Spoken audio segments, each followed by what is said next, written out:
OpenTrade lève 17 millions de dollars, alors que le PDG voit des vents favorables pour le rendement du stablecoin. OpenTrade a levé 17 millions de dollars pour étendre sa plateforme de rendement stable, portant le financement total à plus de 30 millions de dollars, alors qu'il développe l'infrastructure de rendement stable pour les clients mondiaux. Morgan Stanley affronte ses rivaux en matière de trading de crypto avec le pilote Asterisk Trade. La banque de Wall Street facture 50 points de base par transaction cryptographique, ce qui est inférieur au prix de détail de base de Coinbase, Robinhood et Charles Schwab. La Suisse Amina devient la première banque réglementée à détenir Canton Coin. Les clients institutionnels de la banque réglementée par la FINMA auront accès au trading et à la détention de Canton Coin via une plateforme bancaire plutôt que sur des sites crypto-natifs. Le candidat républicain soutenu par la crypto remporte les primaires du Congrès de l'Indiana. Le représentant James Bear a remporté mardi la primaire républicaine du 4e district de l'Indiana après avoir reçu l'approbation de Donald Trump et les dépenses de soutien d'un PAC soutenu par la cryptographie. Les investisseurs de HUT8 ignorent la perte du premier trimestre et alimentent une hausse des actions de 33%. La société a également annoncé un nouvel accord de location d'énergie IA, alors qu'elle continue de se diversifier dans des applications adjacentes de calcul haute performance.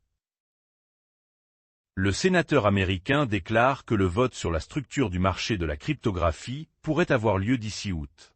Kirsten Gillibrand a déclaré que le Sénat américain devait s'attaquer aux législateurs qui pourraient devenir riches grâce à ces industries en raison de leur statut d'initié, avant tout vote sur la loi Clarity. JP Morgan et Mastercard effectuent le premier transfert transfrontalier du Trésor américain via XRP Ledger. La transaction transfrontalière tokenisée du Trésor américain, utilisant la blockchain et les rails bancaires, s'appuie sur un projet pilote antérieur dans lequel le même fonds se déplaçait entre une blockchain publique et autorisée. L'adoption de stablecoins s'appuiera sur les très grandes entreprises technologiques, Bitwiz. Le chef des investissements de Bitwiz, Matougan, a déclaré que les projections faisant pencher la valeur des pièces stables à 4 000 milliards de dollars d'ici 2030 pourraient se réaliser si les grandes entreprises technologiques continuent de les adopter.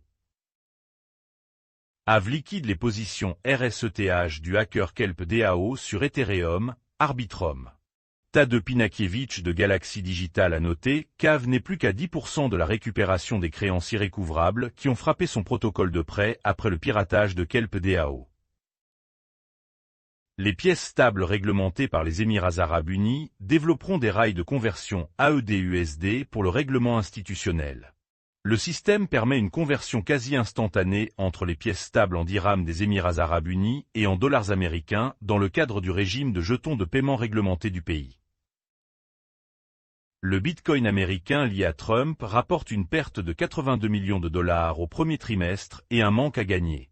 La société des fils de Donald Trump, American Bitcoin, n'a pas atteint les estimations de revenus des analystes et a enregistré des pertes plus faibles à mesure qu'elle augmentait sa capacité minière.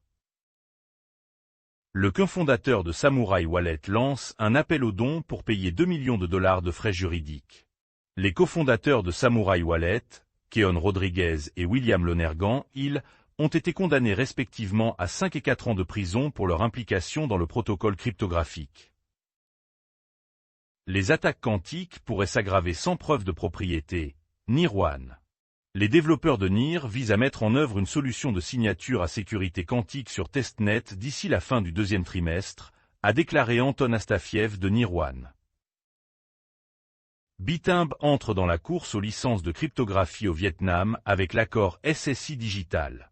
Le partenariat de Bitimb avec SSI Digital le positionne pour le projet pilote d'échange cryptographique strict du Vietnam, alors que la concurrence pour des licences rares s'intensifie et que la surveillance augmente dans le pays. BNY envisage la garde institutionnelle de Bitcoin et d'Ethereum pour les investisseurs aux Émirats arabes unis. BNY s'associe à Finstreet et à la fondation ADI pour offrir une garde réglementée de Bitcoin et d'Ethereum aux clients des Émirats arabes unis sur le marché mondial d'Abu Dhabi. Trusted Volume touché par un exploit de 6,7 millions de dollars alors que 1 pouce nie la violation. 1inch a déclaré que ces protocoles, son infrastructure et les fonds de ses utilisateurs n'étaient pas affectés par l'exploit ciblant le résolveur indépendant Trusted Volume. Un Californien emprisonné pendant 78 mois pour un complot de vol de crypto de 250 millions de dollars. Marlon Ferro, alias God Ferrari, est entré par effraction au domicile des victimes pour voler des portefeuilles matériels alors que ses co-conspirateurs ne pouvaient pas les pirater à distance. Sigel de Vanek voit Bitcoin atteindre $1 million d'ici 5 ans.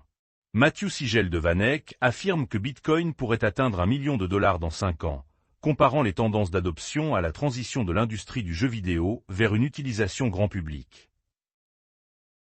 Core Scientific enregistre une perte de $347 millions, alors que l'hébergement de l'IA dépasse l'exploitation minière de Bitcoin. Core Scientific a extrait 279 BTC au cours du trimestre, en baisse de 45% par rapport à l'année précédente, tandis que son activité de colocation est devenue sa principale source de revenus. La Corée du Sud confirme une taxe cryptographique de 22% à partir de janvier 2027. Rapport. Le ministère des Finances sud-coréen aurait confirmé pour la première fois qu'une taxe de 22% sur les gains cryptographiques serait appliquée comme prévu en janvier 2027.